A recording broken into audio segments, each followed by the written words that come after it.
Price lord. ದೇವರ ಅತಿ ಪರಿಶುದ್ಧ ನಾಮಕ್ಕೆ ಸ್ತೋತ್ರವಾಗಲಿ. ಮತ್ತೊಂದು ದಿನವನ್ನ ಕಾಣುವಂತೆ ದೇವರು ನಮಗೆ ಸಹಾಯ ಮಾಡಿದ್ದಕ್ಕಾಗಿ ಸ್ತೋತ್ರ.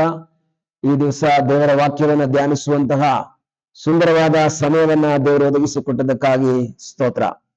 ಇಂದಿನ ವೇದ ಅಧ್ಯಯನಕ್ಕಾಗಿ ಒಂದು ವಾಕ್ಯವನ್ನು ಓದಿಕೊಳ್ಳೋಣ. ಮಾರ್ಕನು ಬರೆದ ಸುವಾರ್ತೆ 1ನೇ ಅಧ್ಯಾಯ 41ನೇ ವಾಕ್ಯ. ನನಗೆ ಮನಸ್ಸುಂಟು, ಶುದ್ಧನಾಗು ಅಂದನು. ಯೇಸುವಿನ ಬಳಿಯಲ್ಲಿ ಒಬ್ಬ ಕುಷ್ಠರೋಗಿ ಬಂದು ಮೊಣಕಾಲೂರಿ ಪ್ರಾರ್ಥನೆ ಮಾಡುವಂತಹ ಒಂದು ಪ್ರಾರ್ಥನೆಯನ್ನು ನೋಡ್ತೀವಿ. 40ನೇ ವಾಕ್ಯದಲ್ಲಿ ಈ ರೀತಿಯಲ್ಲಿ ಹೋಗ್ತೀವಿ. ಒಬ್ಬ ಕುಷ್ಠರೋಗಿ ಯೇಸುವಿನ ಬಳಿಗೆ ಬಂದು ಆತನ ಮುಂದೆ ಮೊಣಕಾಲೂರಿಕೊಂಡು, ನಿನಗೆ ಮನಸ್ಸಿದ್ದರೆ ನನ್ನನ್ನು ಶುದ್ಧ ಮಾಡಬಲ್ಲೆ ಎಂದು ಬೇಡಿಕೊಳ್ಳಲು ಆತನು ಕನಿಕರಪಟ್ಟು ಕೈ ನೀಡಿ ಅವನನ್ನು ಮುಟ್ಟಿ, ನನಗೆ ಮನಸ್ಸುಂಟು, ಶುದ್ಧನಾಗು ಅಂದನು. ಕೂಡಲೇ ಅವನ ಕುಷ್ಠ ಹೋಗಿ ಅವನು ಶುದ್ಧನಾದನು. ಯೇಸುವಿನ ಕನಿಕರದ ಸ್ವಭಾವವನ್ನು ನಾವಿಲ್ಲಿ ನೋಡ್ತಾ ಇದ್ದೇವೆ. ಯೇಸು ಕನಿಕರ ತೋರಿಸಿ ಮನಸ್ಸಿನೊಂದಿಗೆ ಅವನನ್ನು ಮುಟ್ಟುವಂತಹ ಒಂದು ಸಂದರ್ಭವನ್ನು ನಾವಿಲ್ಲಿ ನೋಡ್ತಾ ಇದ್ದೀವಿ. ಇದರ ಸನ್ನಿವೇಶವನ್ನು ನಾವು ತಿಳ್ಕೊಳ್ಬೇಕು. ಯಾಜಕ ಕಾಂಡ ಪುಸ್ತಕ 13ನೇ ಅಧ್ಯಾಯ ನಾವು ಓದುವಾಗ ಅದರಲ್ಲಿ 45ನೇ ವಾಕ್ಯದಲ್ಲಿ ಕುಷ್ಠರೋಗಿಯನ್ನ ಮುಟ್ಕೊಡ್ದು ಅಥವಾ ಕುಷ್ಠರೋಗಿ ತಾನು ಅಶುದ್ಧನೆಂಬುದಾಗಿ ಪಾಳಯದಿಂದ ಹೊರಗಿರ್ಬೇಕು, ಒಬ್ಬ ವ್ಯಕ್ತಿ ಹತ್ರ ಬರಬಾರ್ದು, ಯಾರ ಜೊತೆ ಸೇರಬಾರ್ದು, ಮಿಂಗಲಾಗಬಾರ್ದು ಎಂಬ ಧರ್ಮಶಾಸ್ತ್ರದ ನಿಯಮಗಳಿರುವಾಗ ಒಬ್ಬ ವ್ಯಕ್ತಿ ಯೇಸುವಿನ ಬಳಿಗೆ ಬರ್ತಾ ಇದ್ದಾನೆ. ಒಬ್ಬ ಕುಷ್ಠರೋಗಿಯನ್ನ ಯಾರಾದ್ರೂ ಮುಟ್ಟಿದ್ರೆ ಆ ವ್ಯಕ್ತಿ ಕುಷ್ಠರೋಗಿ ಆಗುತ್ತಾನೆ ಎಂಬುದು ಧರ್ಮಶಾಸ್ತ್ರದ ನಿಯಮ. ಯಾರು ಮುಟ್ತಾರೋ ಅವರು ಅಶುದ್ಧನಾಗಿ ಪಾಳೆಯ ಹೊರಗೋಗಿ ವಾಸ ಮಾಡಬೇಕು. ಯಾಜಕನ ಅನುಮತಿ ಇಲ್ಲದೆ ಮತ್ತೆ ಊರೊಳಗೆ ಬರಂಗಿಲ್ಲ. ಅಂತ ಒಂದು ಸಂದರ್ಭದಲ್ಲಿ ಒಬ್ಬ ಕುಷ್ಠರೋಗಿ ಯೇಸು ಹತ್ರ ಬಂದು ಹೇಳ್ತಾ ಇದ್ದಾನೆ, ಸ್ವಾಮಿ, ನಿನಗೆ ಮನಸ್ಸಿದ್ದರೆ ನನ್ನನ್ನು ಶುದ್ಧ ಮಾಡಬಲ್ಲೆ. ಅದರ ಅರ್ಥ ಏನು?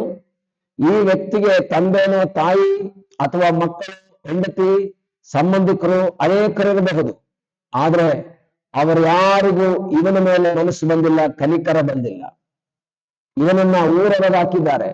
ಕನಿಕರ ಪಡುವ ಸಾಧ್ಯತೆನೂ ಇಲ್ಲ. ಯಾಕೆಂದ್ರೆ ಇವನ ಮೇಲೆ ಕನಿಕರ ತೋರಿಸಿದರೆ ಆ ಕುಟುಂಬದವರೆಲ್ಲರೂ ಸಹ ಊರ ಹೊರಗೆ ಹೋಗ್ಬೇಕಾಗತ್ತೆ. ಅದನ್ನ ಭಯಪಟ್ಟು ಪಾಳೆಯದವರೆಗೆ ಹೋಗ್ಬೇಕೆಂಬ ಭಯದಿಂದ ಇವನನ್ನ ಹೊರಗಾಕಿದ್ದಾರೆ. ಈಗ ಅವನು ಹೇಳ್ತಾ ಇದ್ದಾನೆ, ಸ್ವಾಮಿ, ನನ್ನ ಮೇಲೆ ಕನಿಕರ ತೋರ್ಸಕ್ಕೆ ನನ್ನ ತಂದೆ ಇಲ್ಲ, ನನ್ನ ತಾಯಿ ಇಲ್ಲ, ನನ್ನ ಹೆಂಡತಿ ಇಲ್ಲ, ನನ್ನ ಬಂಧು ಬಳಗದವರಿಲ್ಲ, ಎಲ್ಲರೂ ಇದ್ದಾರೆ. ಯಾರು ನನ್ನ ಮೇಲೆ ಕನಿಕರ ತೋರ್ತಾ ಇಲ್ಲ, ಯಾರು ನನ್ನ ಮೇಲೆ ಮನಸ್ಸಿಡ್ತಾ ಇಲ್ಲ. ಸ್ವಾಮಿ, ನಿನಗೆ ಮನಸ್ಸಿದ್ರೆ ನನ್ನನ್ನು ಶುದ್ಧ ಮಾಡಬಲ್ಲೆ. ನನ್ನನ್ನ ಕೇಳುವ ಪ್ರಿಯ ದೇವರ ಮಕ್ಕಳೇ, ಎಲ್ಲರಿಂದ ತಿರಸ್ಕರಿಸಲ್ಪಟ್ಟು, ಎಲ್ಲರಿಂದ ತಳ್ಳಲ್ಪಟ್ಟು, ಎಲ್ಲರೂ ಇದ್ದು ಯಾರು ಇಲ್ಲದ ಹಾಗೆ ಜೀವಿಸ್ತಾ ಇರುವಂತಹ ಅನುಭವ ನಿನ್ನದಾಗಿರಬಹುದು. ಆದ್ರೆ ಕನಿಕರ ಪಡುವಂತಹ ಒಬ್ಬ ಯೇಸು ಇದ್ದಾನೆ. ನಿನ್ನ ಮನಸ್ಸಿಂದ ಅದ್ಭುತ ಮಾಡುವಂತಹ ಒಬ್ಬ ದೇವರಿದ್ದಾನೆ. ಯಾರು ಕನಿಕರ ತೋರ್ಲಿಲ್ವಾ, ಯಾರು ನಿನಗಾಗ್ಲಿಲ್ವಾ, ಯಾರು ನಿನಗೆ ಸಹಾಯ ಮಾಡ್ಲಿಲ್ವಾ, ನಿರಾಶೆ ಪಡಬೇಡ, ನೀನ್ ಯೇಸುವಿನ ಬಳಿಗೆ ಬಾ. ಈ ವ್ಯಕ್ತಿಯನ್ನೆಲ್ಲರೂ ತಿರಸ್ಕರಿಸಿದ್ದಾರೆ. ಸಮೂಹ ಅವನನ್ನ ದೂರ ಮಾಡಿದೆ, ಕುಟುಂಬದವರು ದೂರ ಮಾಡಿದ್ದಾರೆ, ಬಂಧು ಬಳಗದವರು ದೂರ ಮಾಡಿದ್ದಾರೆ. ಆದ್ರೆ ಅವನಲ್ಲಿ ಒಂದು ನಂಬಿಕೆ ಇತ್ತು, ಯೇಸು ನನ್ನ ಮೇಲೆ ಕನಿಕರ ಇಡ್ತಾನೆ. ಯಾರಿಗೂ ನನ್ನ ಮೇಲೆ ಕನಿಕರ ಬರಲಿಲ್ಲ, ಆದ್ರೆ ಯೇಸುವಿಗೆ ಕನಿಕರ ಬರುತ್ತೆ ಎಂಬ ಒಂದು ನಂಬಿಕೆಯಿಂದ ಅವನು ಯೇಸು ಹತ್ರ ಬಂದು ಹೇಳ್ತಾನೆ, ಸ್ವಾಮಿ, ನಿನಗೆ ಮನಸ್ಸಿದ್ರೆ ನೀನು ನನ್ನ ಮೇಲೆ ಕನಿಕರ ತೋರ್ಸಪ್ಪ, ನನ್ನ ಶುದ್ಧ ಮಾಡು. ಯಾಕೆಂದ್ರೆ ಯೇಸುನು ಸಮೂಹದವರ ತರ ರಿಜೆಕ್ಟ್ ಮಾಡಿದ್ರೆ ಅವನ ಜೀವಿತ ಅಧೋಗತಿ ಆಯ್ತು. ಯಾರೂ ಇಲ್ಲ ಆಗ ಅವನಿಗೆ. ಆದ್ರೆ ಯೇಸು ಸ್ವಾಮಿ ಹೇಳ್ತಾರೆ, ನನಗೆ ಮನಸ್ಸುಂಟು, ನಿನ್ನನ್ನು ಶುದ್ಧ ಮಾಡುವಂತ ಮನಸ್ಸು ನನಗಿದೆ. ನಿನ್ನನ್ನೆಲ್ಲರೂ ತಳ್ಳಿ ಬಿಟ್ಟಿದ್ದಾರಾ? ಹೌದು, ನಾನು ನಿನ್ನನ್ನು ತಳ್ಳಿ ಬಿಡಲ್ಲ, ನಾನು ಮನಸ್ಸುಂಟು, ಶುದ್ಧ ಮಾಡ್ತೇನೆ ಎಂಬುದಾಗಿ ಹೇಳಿ ಯೇಸು ಅವನನ್ನ ಮುಟ್ಟಿ ಶುದ್ಧ ಮಾಡ್ತಾ ಇದ್ದಾರೆ. ಈ ಬೆಳಗ್ಗೆ ನನ್ನನ್ನು ಕೇಳುವಂತಹ ಪ್ರಿಯ ದೇವರ ಮಕ್ಕಳೇ, ಒಂದು ವೇಳೆ ನೀನು ಎಲ್ಲರಿಂದ ತಿರಸ್ಕರಿಸಲ್ಪಟ್ಟಿರಬಹುದು, ಎಲ್ಲರಿಂದ ತಳ್ಳಲ್ಪಟ್ಟಿರಬಹುದು, ಸಮೂಹ ನಿನ್ನನ್ನ ಒಂಟಿಯಾಗಿ ಮಾಡಿರಬಹುದು, ನಿನ್ನ ಕುಟುಂಬದವರು ನಿನ್ನನ್ನು ಏಕಾಂಗಿಯಾಗಿ ತಳ್ಳಿರಬಹುದು. ಯಾರು ಇಲ್ಲ, ನಿರಾಶೆ ಪಡಬೇಡ. ನೀನ್ ಯೇಸುವಿನ ಬಳಿಗೆ ಬಾ. ಕನಿಕರ ಪಡುವಂತಹ ಒಬ್ಬ ವ್ಯಕ್ತಿ ಇದ್ದಾನೆ, ಮನಸ್ಸಿರುವಂತಹ ಒಬ್ಬ ವ್ಯಕ್ತಿ ಇದ್ದಾನೆ. ಆತನು ನಿನಗೆ ಸಹಾಯ ಮಾಡುವಂತಹ ವ್ಯಕ್ತಿಯಾಗಿದ್ದಾನೆ. ಸಮೂಹ ಯಾರು ಅವನನ್ನ ಮುಟ್ಟಕ್ಕೆ ಇಷ್ಟಪಡದೆ ಇದ್ದಾಗ ಯೇಸು ಅವನನ್ನ ಕೈ ನೀಡಿ ಮುಟ್ತಾ ಇದ್ದಾನೆ. ಸಮೂಹ ದೂರ ತಳ್ಳಿದಾಗ, ಕುಟುಂಬದವರು ದೂರ ತಳ್ಳಿದಾಗ ಯೇಸು ಅವನನ್ನ ಮುಟ್ತಾ ಇದ್ದಾನೆ. ಯೇಸುವಿನ ಕರಸ್ಪರ್ಶ ಅವನನ್ನ ಮುಟ್ಟಿದ ಕೂಡಲೇ ಅವನು ಶುದ್ಧನಾಗ್ತಾ ಇದ್ದಾನೆ.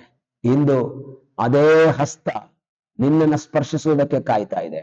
ಅದೇ ಹಸ್ತ ನಿನ್ನನ್ನು ಮುಟ್ಟುವುದಕ್ಕಾಗಿ ಕಾಯ್ತಾ ಇದೆ. ಕನಿಕರದ ಹೃದಯದೊಂದಿಗೆ ಕಾಯ್ತಾ ಇದೆ. ನೀನು ಆತನ ಬಳಿಗೆ ಬರುವುದಾದ್ರೆ ನಿನ್ನ ಏಕಾಂಗಿತನ, ನಿನ್ನ ಒಂಟಿತನ, ನಿನ್ನ ನಿರಾಶೆ, ನಿನ್ನ ವೇದನೆ, ಯಾರೂ ಇಲ್ಲ ಎಂಬ ಯೋಚನೆ ಎಲ್ಲ ನೀಗಿ ನನಗೆ ನನ್ನ ಕರ್ತನಿದ್ದಾನೆ ಎಂಬ ಒಂದು ಸಂತೋಷದಿಂದ ಇರುವಂತೆ ಸಾಧ್ಯವಾಗುತ್ತೆ.